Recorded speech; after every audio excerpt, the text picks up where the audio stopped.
Cool. Everybody see that okay? Yep. Yep. Amazing. Okay, so this is case review 34. And this is one that I have never come across in the flesh before. So yeah. Your maternal history is, this lady is a Gravida 2 Para 1. She had a previous SVD in 2019 with a manual removal of placenta and a PPH of an unknown amount. There was questionable whether or not she was transfused with red blood cells previously, but not enough to sort of remember. And there was nothing that really came up on any of her bloods in pregnancy. Her BMI was 18, her age is 33, and she's basically entirely low risk. Her only scan was at 20 weeks and 0 days, routine anomaly screening, and placenta was left lateral low, well out of the way of the os. So she experienced reduced fetal movements at 30 plus 2 weeks, and she comes into triage. So this is on the 17th of the month. She came in with no movement since the night before. Her fundal height was plotting below the 3rd centile, and this was the first measurement on her gap and grow chart. And this is the CTG that is performed in triage. I'm going to need a lot of interaction tonight, by the way, just because I'd be really interested to hear all of your opinions. So 30 plus 2, reduced movement since the previous evening. It's worth noting within this trace, so this was in triage, the triage midwife within the first 10 minutes of this CTG came to labour ward to express concerns, was asked to leave the CTG on for a bit longer, and then obviously took it off just prior to transfer to labour ward. But does anybody want to comment? Looks like chronic hypoxia to me. Any bleeding? No. No, like PV loss at all? No. It looks like fetal maternal hemorrhage, like fetal anemia. She rhesus neg. Pause. She's rhesus positive. Any fetal movements while she's in patient right now? Not that I'm aware of, no. No, I don't think so. Hi, I just wanted to add that I was the triage midwife. No fetal movements at all. She had no movement since the day before. I actually played around with the abdomen a little bit just to see I get any reaction from baby, and there was no fetal movements in triage or since yesterday, the day before, just for the information. Thanks, Pay.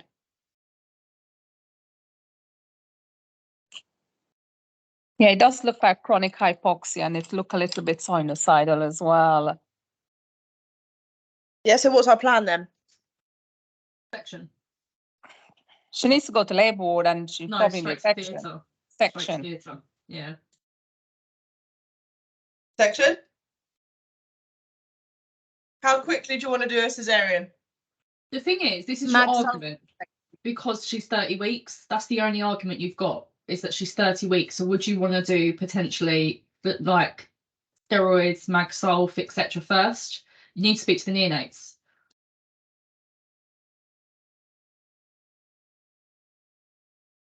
Okay. Because your argument would be sort of prematurity versus hypoxic brain injury at this gestation. You're not going to call a baby before sort of 34 weeks. So what is your risk here? If you have a baby that obviously you deliver at 30 weeks and it dies of prematurity, we've obviously sectioned too early. We haven't given it an opportunity to put steroids in, etc. That would potentially be your argument. So you'd have to speak to the neonates and your obstetric team and do an MDT. Plus, this baby is below the 3rd centile, so probably potentially quite a small baby as well. So what's your plan then? What do you want to do? A tough one. It's a very tough one. I mean, certainly she needs to be out of triage. Yeah. I would have cannulated and, start the steroids and thing while we're talking to the neonates. And I think possibly a section, because this baby is already compromised. If it's bleeding, giving steroids and magnesium sulfate, is it going to make it better? I don't know. Ultrasound, maybe. Do you think with a sinusoidal rhythm that it's going to get better no matter what you do though? I don't think so. If you have an anemic baby, it's not going to get better, is it? No. Would you do an ultrasound, bedside ultrasound? Some obstetricians might do an ultrasound, one to locate, see if there's any retroplacental clots, if there's movements on the scan. It's in the morning, so this is fresh staff, isn't it? 8 o'clock in the morning. Yeah. Human factors element there. Yeah. So If I had the skills, I would do it, but obviously it's not going to make me wait for 24 hours to kind of like wait for someone to do the scan. But if I have the skills, I would do it in let's say within the next hour, give steroids myself and then section. It might give me more answers, but it's not going to change the management. perfect. So we move to labour ward. The consultant is present and the consultant does luckily have those skills. The uterine artery Doppler is a positive end diastolic flow, shows a singleton baby, cephalic, placenta is anterior low with no subcenterior lobes. Reduced movements were seen on scan, but baby did move with stimulation. Now, whether or not that was just from the probe, I'm not 100% sure. But yeah. So the peds were the sort of plan made by the consultant at this specific point was to turn the patient into left lateral, IV access, fluid resuscitation, bloods, IV fluids, steroids, magnesium sulfate, and peds review because of obviously the likelihood of delivery. So at 8:55 in the morning, a cannula was inserted.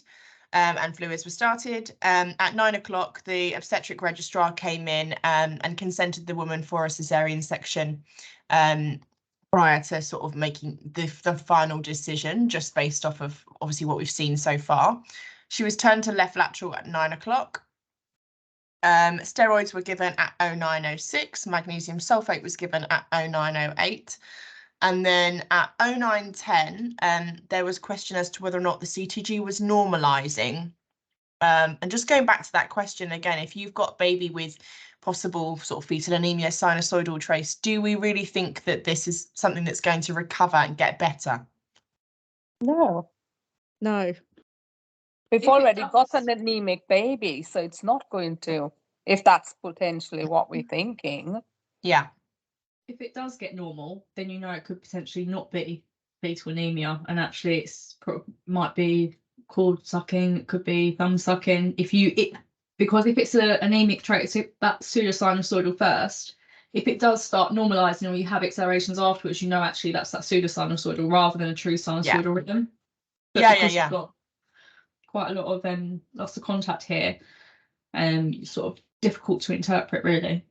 So the difficulty as well is when you've got a pseudosinusoidal trace, so when it's looking a lot more sort of shark toothy, the best way to sort of to figure out whether or not this baby is actually sucking its thumb or if there's something much more complicated going on is via something like an ultrasound, because the ultrasound waves actually stimulate the baby so that if it did have a thumb in its mouth, it would then remove it. Or just by doing an abdominal palpation, you'd expect some kind of reaction from it. So actually, that's already been done. As Paige said, that was done in triage. And there was obviously concerns because the baby didn't pick up with movements when she did that. And the CTG continued to be poor throughout the duration of that. So we've kind of eliminated the possibility of this being a pseudosinusoidal, like a thumb sucking issue, and actually could be something a lot more significant based on what we've done so far. So the CTG continues.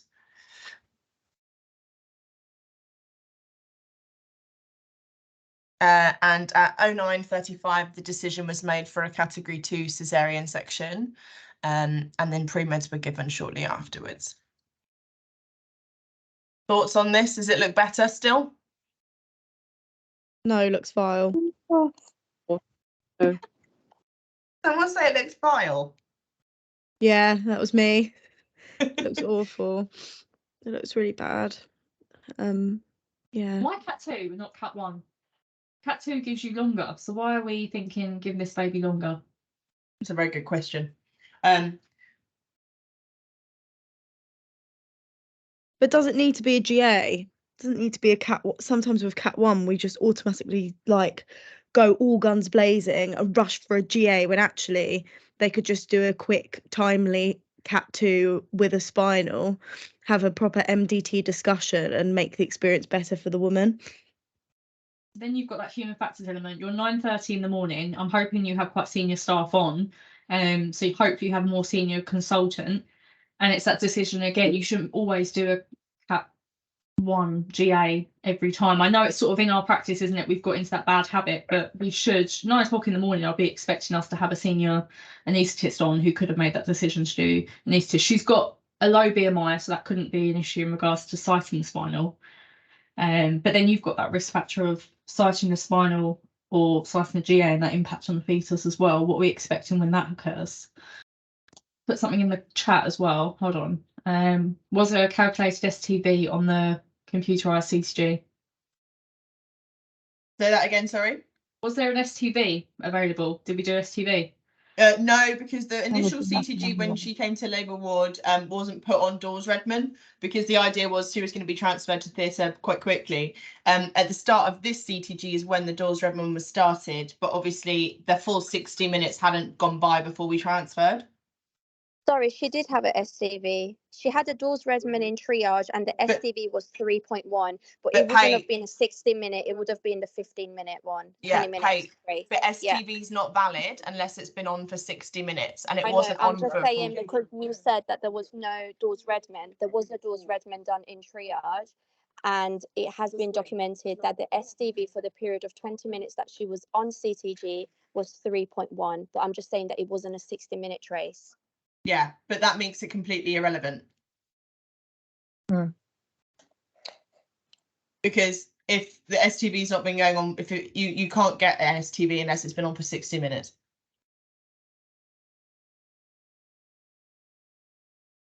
Yeah. Do you know the other thing? Saying it's a cat 2, sometimes psychologically we might think we got longer and we might go a little bit slower than if I know cat 1, we probably rushing more for a GA, but it's just the language you use sometimes can be a little bit confusing, you know, regarding timing that we have to carry out the section. What was the time frame put on it? Do we know? So 09:35 decision was made. So normal cat 2s is what, 75, 90 minutes? Yeah. What was the decision? So the decision was to just transfer. So at this point, obviously, we needed to get pre-meds in. So pre-meds went in at 9:40, well, started at 9:46. And just like for reference, we don't use ranitidine and metoclopramide as our 2 IM injections for pre-meds anymore. We now have omeprazole, which has to be run through as like it has to be like made up into a 100 ml or 50 ml bag of normal saline. So the plan was to wait for them to get through. There was also another case that was going on. I think the first elective was going on, I think, in theatre at the time. So even though we had the second theatre, which we did end up using, the plan was to sort of wait for the pre-meds and then be transferred. And then the second sort of team were ready because it was one of our elective days. But in an ideal world, we always prefer one theatre over another. Always prefer theatre 1, and there was somebody in there at the time. And it's a lot more sort of spacious and whatnot for things that could become quite complicated.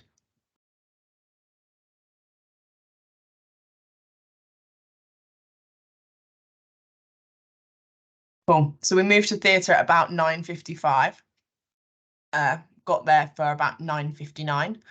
The spinal went in at 10:08, and then we had knife to uterus at 10:26 and delivery. Sorry, knife to skin at 10:26, and then knife to uterus and delivery of infant at 10:27.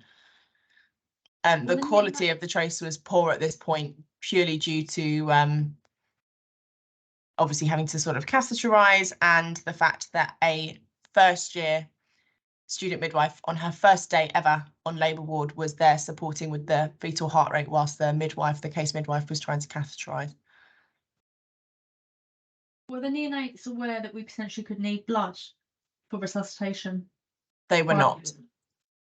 Okay, so that's a learning point potentially. If we think it's fetal anemia, that actually having blood on standby, because actually this will impact on the resuscitation of this baby. Yeah, absolutely. Absolutely. I would say it is, you know, like it's quite difficult to be 100% sure that it is fetal anemia before delivery, you know. So to cross match the baby or to have the own egg, you already have own egg in the fridge of theater. So I mean, it is not difficult, and all what you need in for the baby is very small amount, 50 mils or so. I think it's that discussion, very valid point, but I think it's that discussion of if you're anticipating resuscitating a baby, if you're concerned in doing a Cat 2 or Cat 1, having that in the back of your mind anyway, that when we resuscitate this baby, if we think this baby's pale, like straight away, sometimes we might not necessarily think about blood, we might just think, oh, it's pale because it hasn't been oxygenated, but actually it could be pale because of that. So that it just in previous experience that has sort of affected our resuscitation, and we haven't given blood until a lot later on when we got a cord gas back. So I think just in future it might help, just from my own previous experience, but not, you are right, we can't determine everything via CTG. Yeah, I agree with you, Sosh. Would anybody like to try and guess the APGARs and the gases of this baby?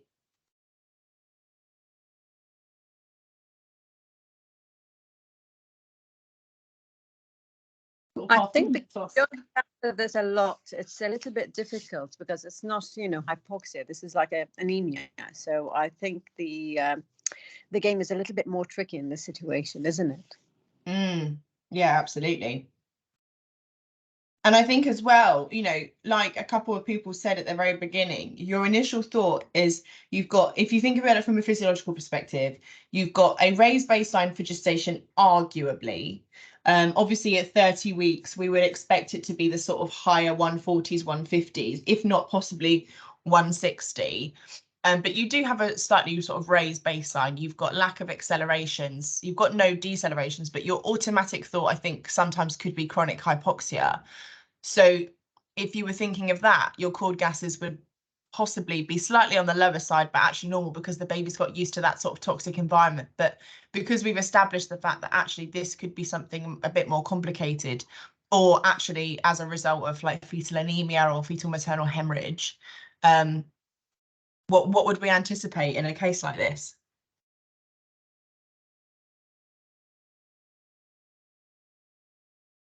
Normal gases, but or HB.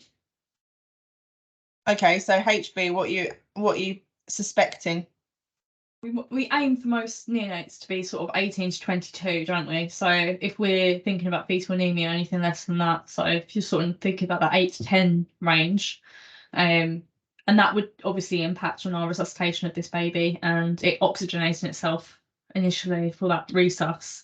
So your first cord gases might be normal, but obviously the subsequent subsequent gases for this baby would deteriorate quite quickly. So you potentially have got a cord gas arterial maybe 7.19 and venous 7.23, 22, that sort of thing. Basic access might be fairly normal, 4 or 5. Because it's, again, we're not thinking about hypoxia in utero. We're thinking about this, how this baby's going to cope post utero, ex utero. Sorsha, what you mean? We aim for 18 to 22. You mean 190 to 220, isn't it? Yeah. Sorry. Yeah. Just to clarify, because it will make a difference. What? We aim 180 to 220. Yeah. Okay, so I'll put you out of your misery But just sort of worth noting, so this baby was born very pale. I mean, when I say pale, I mean white as a sheet of paper, floppy, with a heart rate of under 100. So obviously no delayed cord clamping was done in this case. Baby was put straight into a bag and resuscitation was started.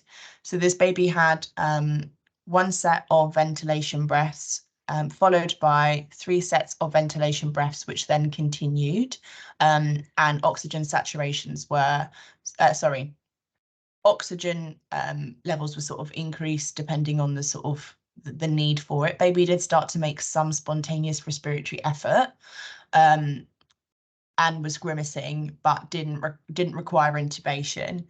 But this is the sort of results, if you like. Baby weighed 1460 grams on the 17th centile. The APGARs were 2, 4, and 7. Arterial pH of 7.14 with a base excess of -9.9, a lactate of 9.2, and an HB of 21. That's not 210, that is actually 21. Venous pH of 7.34, a base excess of -5.3, a lactate of 6, and an HB of 19. This baby was transferred to neonatal unit. I think it was actually 25 minutes of life, and was transferred out to a tertiary unit at 8 hours.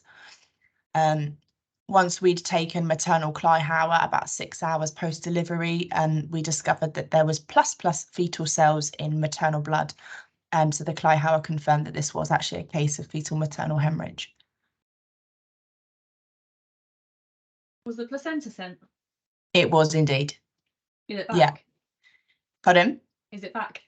No, it's not. It's this was quite recent. Was it when we checked the placenta prior to putting it away? Yeah. Was there any evidence of potentially hemorrhage or clots not or anything? No clots. The placenta was ragged because actually there was a slight incision to it at delivery because it was lower than anticipated. So just sort of over the sort of segment, if you like. So the placenta was pale and spongy in certain areas of it, so it did not look healthy at all. And yeah, it didn't look like this baby was getting much blood flow. Also worth noting that the cord was actually not in the middle of the placenta, it was actually completely on the edge of it. At one point, it was questioned whether or not this was a vasa previa. Not that that would have made any difference to sort of the care or anything, but actually the cord was at the very, very edge of the placenta too.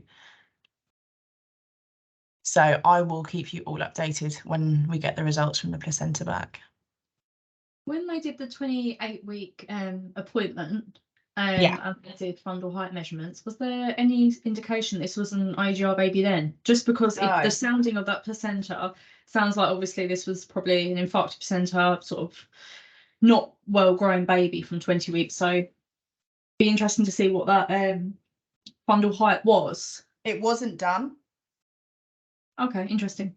So it wasn't, the first measurement that was done was the one that was performed in triage, and that was the one where it was under the 3rd centile. But before that, there wasn't one done. Wasn't there any scan that said, you said in the beginning 3rd centile? This was a measurement, not scan. This was a measurement, yeah, not the scan.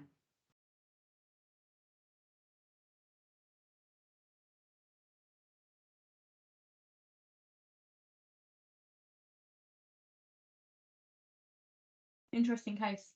Thank you for sharing.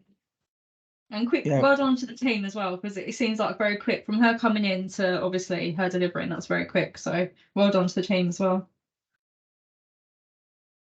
Yeah, definitely. Well done to the team, I would say, and good decision and a quick decision, and the delivery, because this baby would have, we still don't know, to be honest. Why was it transferred out, Cara, just out of interest?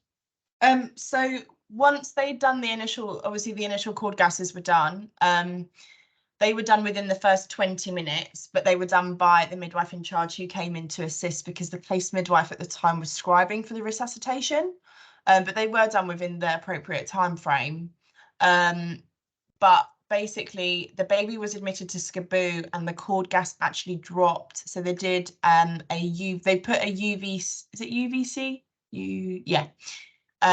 Into the baby when the baby was in neonatal unit, and the cord gas came back at 6.9. So the cord gases dropped.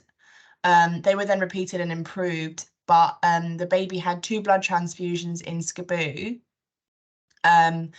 The HB came up to 82, then dropped down into the 70s.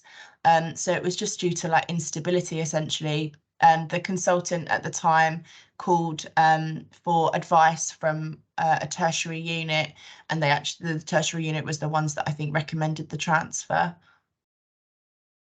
You say that the pH dropped to 6.9. 9, yeah. Oh. Yeah. So after they'd put in the I believe that the 6.9 recording was the one taken from the umbilical cord catheter that they put in. Probably from the fact it's got no oxygen because it's HB. Yeah. So more so than, Yeah. I mean, even obviously in utero, the baby was receiving some kind of oxygen, but when it's having to sort of do that for itself, it could have been under a lot more struggle. you Do you know how got the baby's doing now? Pardon? Do you know how the baby is doing now? I had an update this morning, but I didn't have an update this afternoon that the baby's doing okay. It's kind of very hit and miss, but they are anticipating that this could be a fatality, but they're sort of doing everything they can to avoid that. because of prematurity? Because of prematurity and all other Yeah. factors that were sort of included. I mean, if this was a 30-weeker without a maternal fetal hemorrhage, then we would expect much higher than one that's, you know, started off with really, really, really poor reserves, you know. Michelle's hand is up.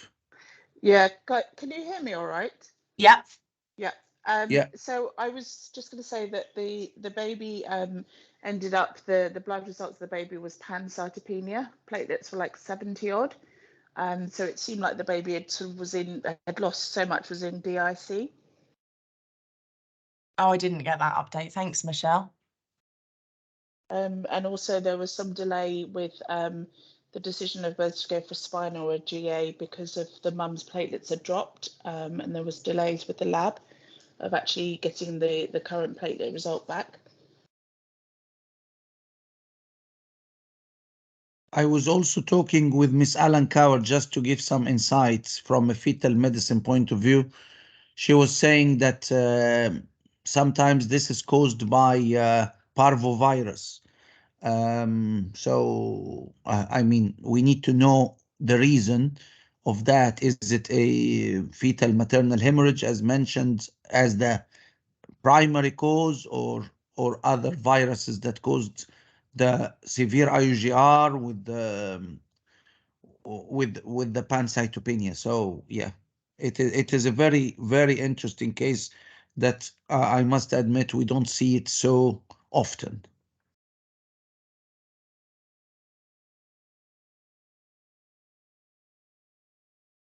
Yeah, that's for sure. I mean, I've never seen something like this in person before. I've sort of seen it in training and whatnot, but yeah, to see that, I Yeah. thought that was a good Yeah. one to share with everybody. And I haven't seen a hemoglobin of 19 before, so No. yeah, so well done, baby, as well. Yeah.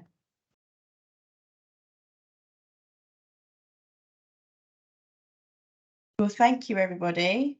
Thank you very much, Cara. Very interesting. Thank you. Perfect. I hope you all have a lovely evening, and I'll see you all next week. Thank you. Thank you. Thank you. Thank you.